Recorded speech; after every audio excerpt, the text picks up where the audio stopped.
Welcome home to Eden. This is Eve Christoph, your Love Life Muse. Stick with me for the hottest news and subscribe to this channel to get somewhere new. So I've been thinking about homelessness. I've been thinking about how we long for our tribe, and sometimes it goes a whole lifetime and we never really feel we've found our tribe, and how sad that is.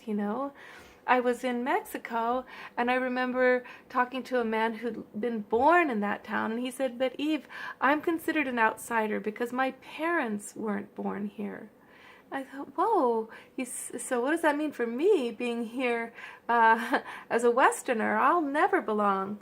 And so I left. But then in the next place, coming back to the States, I find less and less people like myself. There was more people in resonant harmony with me in Mexico than in my own town I grew up in.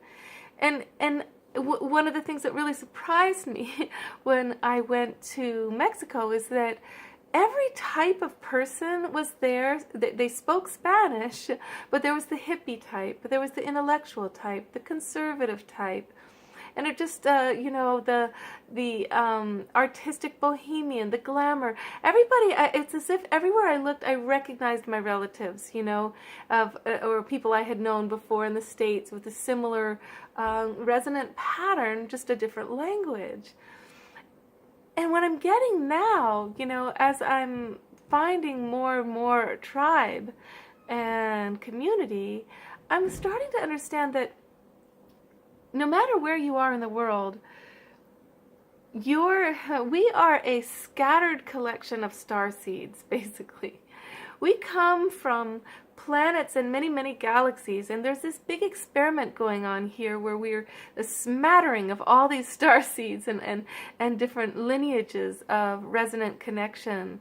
And so the ways in which a community is similar by the way they look, by their DNA or their habits and beliefs that are ingrained into them by the society, that's true. Different cultures have these predicaments, that each culture is in their own predicament, and their own gifts.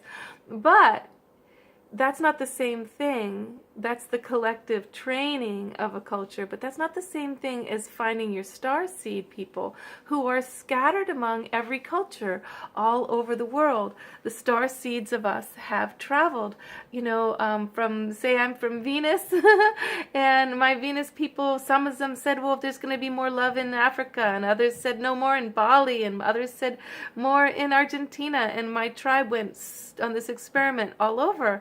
You can find your star seed people anywhere. There'll be at least one, if not more. But I think that our homework, more than just finding our star seed people wherever we are, our homework is to do something like reaching beyond our resonant soul family to the people who are from other galaxies. They feel like they're from other galaxies, and reach to them and say, I want to know you. I want to welcome you into my family. I want to open into more welcoming of more of the universal experience. And I see you. And then don't be hurt if they're not interested at all, because there's something funny about when we don't have resonance with people. It's just like you can't make it. You can be welcoming. You can expand your soul family and make friends across borders. I'm doing that all the time, just in terms of people from different cultures, because I notice my soul family in a lot of times they don't speak English. So like in our town right here in Greenfield, all these homeless people. Here's the part about home, right?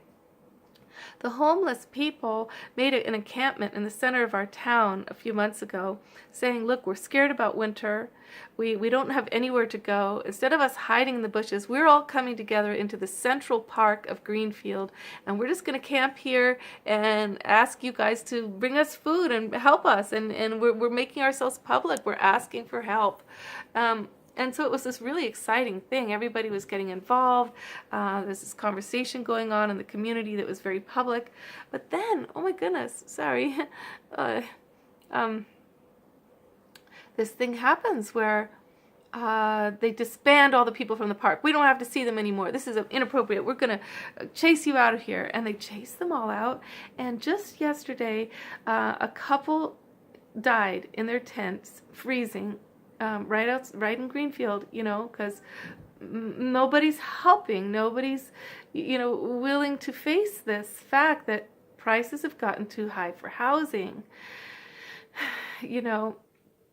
Super sad, right? So the thing about finding your resonant soul family and being willing to see that family in people of different cultures who don't speak your language, people of different economic stratospheres, some very high, some very low, and just seeing the resonant energy. If you see that resonant energy, you'll be able to reach out and help somebody, or reach out and ask for help to the right person who vibrationally is in accordance, in alignment with you, and your soul family will expand. It's at least it's already expanded. It's already there. You'll just find each other. And this, I think, is the secret to deep home. Deep home, like they say, is where the heart is. So it's where you've become comfortable just saying, this is good enough. This place is good enough. There's going to be no place where I feel perfectly at home with my perfect soul family, with my perfect life. No place, but in any place, I can say, this Mother Earth is my home here, and I can see a few of my starseed families, and I'm here, and those members, and I'm going to reach to them, honor them, be grateful for them, nurture them, instead of thinking all the hundreds of people around you that you don't relate with. You don't need to. There's a lot of galaxies up there we come from. And some of those worlds are really different from each other. And if you feel really different from people around you, it's okay. All right? And it's also okay to reach out and just say, hello, I feel connected to you. I want to know you. I feel like I've known you before. Let's be friends. Okay, let's do more of that. Okay, love.